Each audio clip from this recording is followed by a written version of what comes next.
I'm Dr. Spencer King for Jack Intervention. We're going to talk today about fractional flow reserve. I'm visiting today with Dr. Giuseppe De Luca.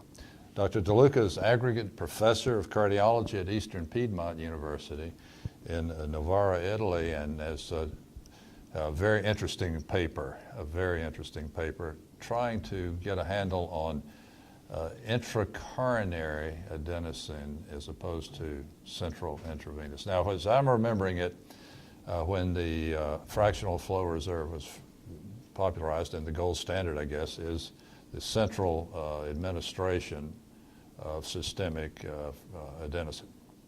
On the other hand, it's more convenient, perhaps, and to deliver the adenosine by either peripheral vein or intracoronary, but we're not sure that we get the same result, so we may be calling things differently.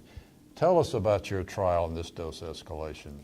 Okay, we try to evaluate what could be the best dosage for adenosine when we administrate the drug directly into the coronary, because when we do intravenous administration, we know we may have more side effects.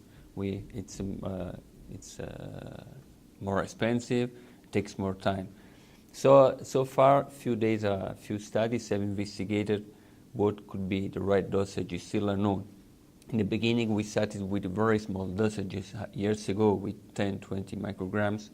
After that, we went up to 150, 120, but there is still confusion about that. Therefore, we decided to perform a study in order to evaluate if there could be a dose-effect relationship between adenosine administration and FFR. As you know, FFR is very important. Nowadays, it's strongly recommended in order to evaluate the hemodynamic impact of intermediate stenosis. It's certainly gaining in popularity, as it should, because of the concern that angiography is not so accurate as we once thought. Absolutely, I fully agree with that. Therefore, we evaluated in 46 patients with 50 intermediate stenosis the effect of escalating dose of adenosine from 60 micrograms up to 720 micrograms.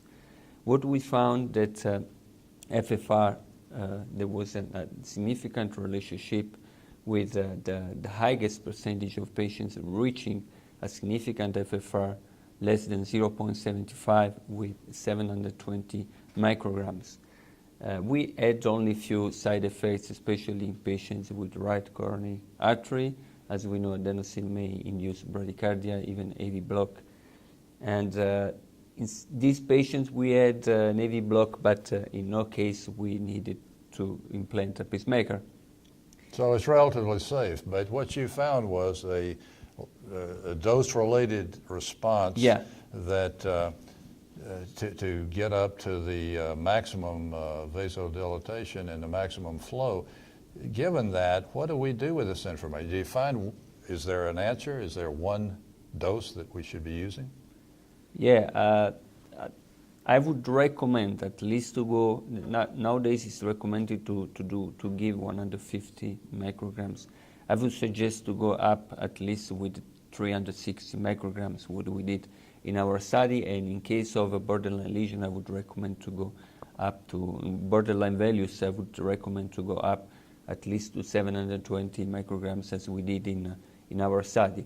Of course, we need additional studies in order to further support this finding and to really evaluate with a larger number of patients what can really be the dosage to recommend. So the practical effect of this is going to take some lesions that we said were not significant and throw them over into the significant category.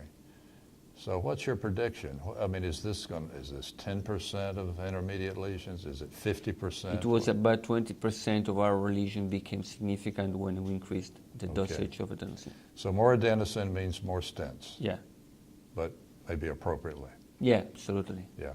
Well, this is fascinating stuff, and I think we'll really look forward to your paper, which explains this in more detail. Thanks for visiting with us today.